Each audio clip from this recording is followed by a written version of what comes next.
তারেক রহমানের সাথে সবসময় ছায়ার মতো লেগে থাকেন এই পাঁচজন, যাদেরকে বলা হয় তার ডান ও বাম হাত। দীর্ঘ নির্বাসন শেষে বিএনপির ভারপ্রাপ্ত চেয়ারম্যানের দেশে ফেরা ছিল ত্যাগ, প্রতীক্ষা এবং অবিচল আস্থার এক চরম পরীক্ষা।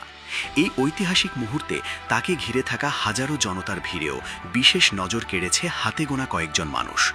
রাজনীতির মাঠে তারা খুব বেশি আলোচিত নন, ক্যামেরার সামনেও আসেন কম, কিন্তু প্রতিটি সংকট, ঝড় কিংবা দুর্যোগে এই মানুষগুলোই তারেক রহমানের চারপাশে গড়ে তুলেছেন এক ইস্পাত কঠিন সুরক্ষা বলয়। তারেক রহমানের প্রত্যাবর্তনের দিন বিমানবন্দরের ভিড়ে যখন আবেগের জোয়ার, ঠিক তখনই মঞ্চ থেকে নামার সময় একটি বিরল দৃশ্য সামাজিক যোগাযোগ মাধ্যমে ঝড়ের গতিতে ছড়িয়ে পড়ে। তারেক রহমান নিজের ব্যবহৃত একটি টিস্যু পাশে থাকা একজনের হাতে তুলে দেন। সেই ব্যক্তি টিস্যুটি ফেলে দেননি, বরং তা ভাঁজ করে নিজের পকেটে রেখে দেন। রাজনীতির কঠিন বাস্তবতায় এমন নিঃস্বার্থ আনুগত্যের দৃশ্য সত্যিই বিরল। এই মানুষটি হলেন নুরুদ্দিন আহমেদ অপু, তারেক রহমানের একান্ত সচিব। শরীয়তপুরের গোসাইরহাট উপজেলার কোদালপুর ইউনিয়নের সন্তান অপু ছাত্রদল থেকে উঠে আসা এক পরীক্ষিত সৈনিক।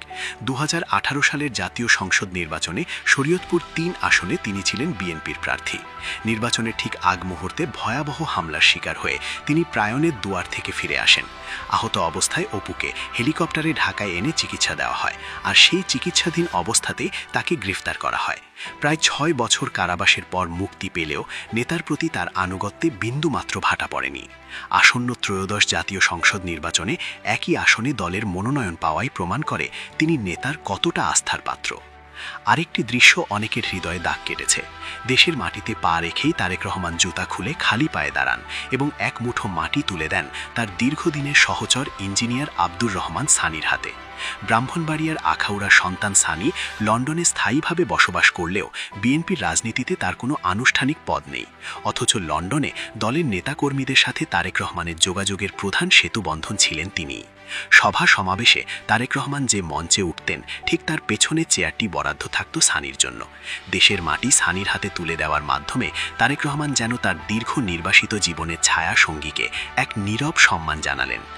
ইউরোপে তারেক রহমানের আরেক নির্ভরতার নাম মোহাম্মদ কামাল উদ্দিন। ব্রিটেনে পরিচিত এই সমাজকর্মী ইউরোপে জিয়াউর রহমান ফাউন্ডেশনের সমন্বয়কের দায়িত্ব পালন করছেন। তারেক রহমান ও ডাক্তার জোবাইদা রহমানের তত্ত্বাবধানে দীর্ঘদিন ধরে তিনি দেশের অসহায় মানুষের জন্য কাজ করে যাচ্ছেন। সফরসঙ্গী হিসেবে দেশে ফিরে কামাল উদ্দিনও এখন দলীয় মহলে আগ্রহের কেন্দ্রবিন্দুতে। নিরাপত্তার প্রশ্নে তারেক রহমানের সবচেয়ে বড় ভরসার জায়গাটি দখল করে আছেন অবসরপ্রাপ্ত ব্রিগেডিয়ার জেনারেল ডাক্তার AKM শামসুল ইসলাম। ময়মনসিংহের নান্দাইল উপজেলার এই সন্তান একজন অভিজ্ঞ নিরাপত্তা বিশ্লেষক ও সাবেক সেনাকর্মী। জাতিসংঘ শান্তিরক্ষা মিশন সহ বিভিন্ন আন্তর্জাতিক প্রশিক্ষণে ঋদ্ধ শামসুল ইসলাম বর্তমানে তারেক রহমানের সার্বিক নিরাপত্তার গুরু দায়িত্ব পালন করছেন।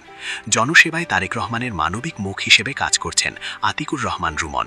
বিএনপি মিডিয়া সেলের সদস্য রুমন আমরা বিএনপি পরিবারের আহ্বায়ক হিসেবে নিপীড়নের শিকার নেতাকর্মীদের পাশে দাঁড়িয়েছেন।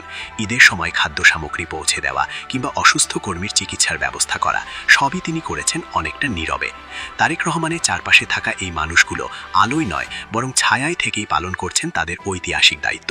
কেউ জেল খেটেছেন, কেউ প্রবাসী সংগঠন সামলেছেন, আবার কেউ বা গড়ে তুলেছেন নিরাপত্তার অদৃশ্য দেয়াল। তাদের এই সম্মিলিত ত্যাগ আর বিশ্বস্ততাই আজ তারেক রহমানকে ঘিরে গড়ে তুলেছে এক অটুট আস্থার বলয়।